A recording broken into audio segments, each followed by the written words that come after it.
Bienvenue sur La quotidienne de l'IA, la rubrique du premier site d'information sur l'intelligence artificielle, ia-info.fr. Aujourd'hui, on s'attaque à une décision qui fait pas mal de bruit dans le monde du conseil, en s'appuyant sur un article de Didier Taormina publié en mars 2026. Le topo est simple. Chez Accenture, pour grimper les échelons, il va falloir maîtriser l'IA. Alors, simple mise à jour de compétences ou révolution culturelle en marche? Allez, on décortique ça ensemble.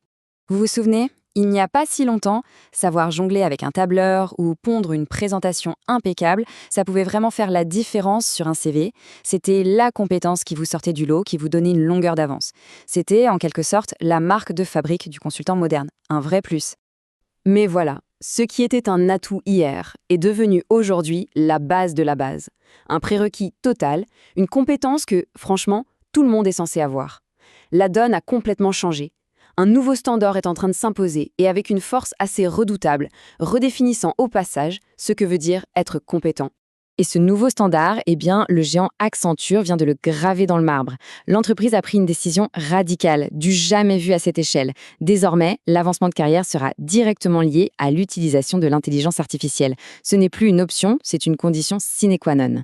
Et voilà, tout est dit. C'est écrit noir sur blanc dans un mémo interne. La phrase a l'air très administrative, presque banale, mais sa portée est juste immense. C'est une véritable rupture. L'IA n'est plus un simple outil pour être plus productif. Elle devient carrément un juge de paix pour votre carrière.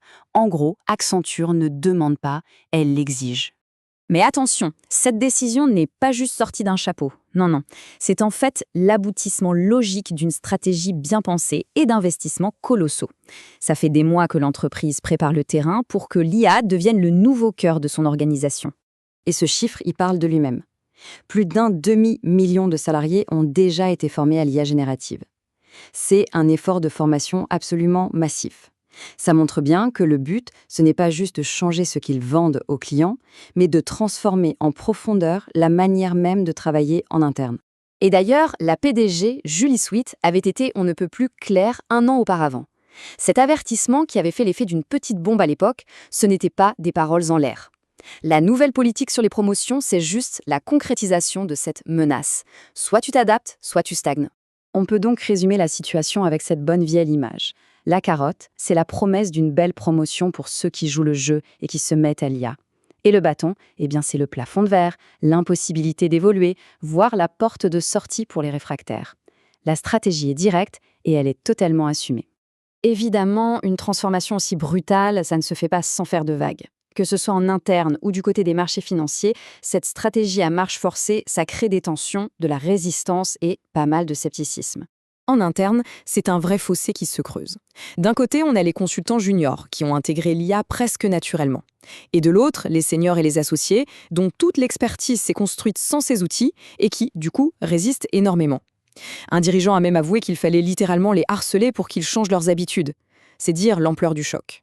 Forcément, des voix s'élèvent pour critiquer la méthode. Certains n'y voient pas une évolution, mais plutôt une forme de contrainte. Le risque pour Accenture, c'est de créer une culture où l'on utilise l'outil juste pour cocher une case, pour être en règle, plutôt qu'une véritable culture de l'innovation. Et du côté des marchés financiers, on n'est pas beaucoup plus convaincu. Une chute de 42% du cours de l'action en un an, c'est spectaculaire. Ça traduit une question hyper angoissante pour eux. Si l'IA peut faire le boulot des consultants, quel est l'avenir de ce modèle économique? Les investisseurs doutent et ils le font savoir très clairement. Mais il faut bien comprendre qu'Accenture n'est pas un cas isolé, loin de là. Le mouvement est général. Chez McKinsey, on intègre des tests de compétences en IA dès le recrutement. Chez KPMG, c'est devenu un critère central dans les évaluations annuelles. En fait, tout le secteur est en train de basculer, parce que c'est la pertinence même du métier de consultant qui est en jeu. Ce qui se passe chez Accenture, ça dépasse donc largement le cadre d'une seule entreprise. C'est l'illustration parfaite d'une tendance de fond. Dans toute l'économie du savoir, l'IA est en train de tracer une nouvelle ligne de partage, une compétence qui va séparer ceux qui vont continuer à évoluer de ceux qui vont rester sur le carreau. La question finale, elle est donc là, entière.